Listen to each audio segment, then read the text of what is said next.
बड़े बड़े पहाड़ चट्टान से लुढ़क रहे होते हैं और बड़े बड़े पेड़ भी उनको रोक नहीं पाते, लेकिन एक छोटा सा तिनका उनको रोकने में समर्थ हो जाता है। तो भगवान कहते हैं कि जो ये कामनाएं हैं, इच्छाएं हैं, ये धन के द्वारा पूरी नहीं होगी, ये उससे रुकेगी नहीं, बल्कि जिस भांति से जो चट्टान की गति है, पत्थरों गति है, वह नीचे की तरफ आते आते बढ़ जाती है, उसी भांति से जब व्यक्ति के पास धन होगा तो वे इच्छाएं और बढ़ेगी, लेकिन वे पूरी नहीं होगी। लेकिन भगवान का जो नाम है, जो उनका भगवान का स्मरण है, वह उन सब कामनाओं को अपने वश में कर लेगा। तो साथियों, करिए क्या?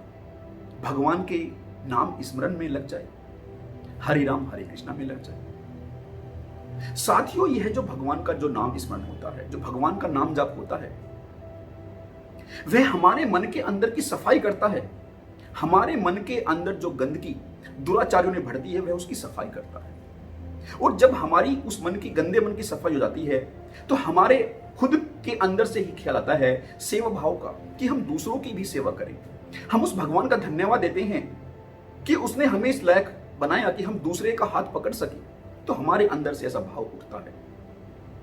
तो साथियों, जब ऐसा भाव हमारे अंदर से उठता है, तो हमें और दो कदम, हमें और अपने भगवान के नाम जाप से और दो कदम आगे बढ़ाते हुए उस मार्ग की तरफ, जो मंजिल की तरफ जाती है, उसकी तरफ दो कदम और बढ़ाने होते हैं। हमें उस परमात्मा के स्वरूप को, जो हम सभी में व्याप्त है, उसको पहचानना होता है, अपनी आत्मा को पहचानना होता है, खुद को पहचानना होता है। इस शरीर से, इस मेटेरियलिस्टिक समाज से आगे बढ़कर, इसके पार जाकर हमें खुद को जानना होता है। और जब हम अपने अंदर उस आत्मा को, उस परमात्मा के स्वरूप को जान लेते हैं, पहचान लेते हैं, तो फिर ये सब जो कलयुग के लक्षण हैं, इनसे व्यक्ति मुक्त हो जाता है।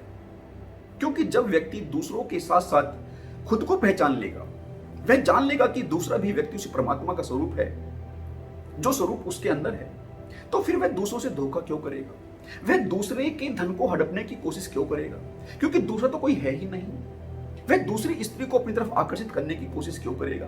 क्योंकि दूसरी स्त्री कोई है ही नहीं और दूसरे की भी नहीं है। सभी उस परमात्मा के स्वरूप है।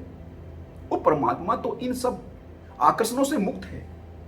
तो जब वह अपने अंदर इस अनुभूति को अनुभूत करेगा, तो वह इन सब से ऊपर उठकर, इन सब लोभ, लालच, इच्छाओं, कामनाओं के जंजाल से मुक्त होकर अपने कदमों को परमात्मा की यात्रा पर बढ़ाएगा। और यह जो कलयुग का प्रभाव है, वह न केवल उस व्यक्ति के लिए बल्कि समाज के लिए भी कम हो जाए।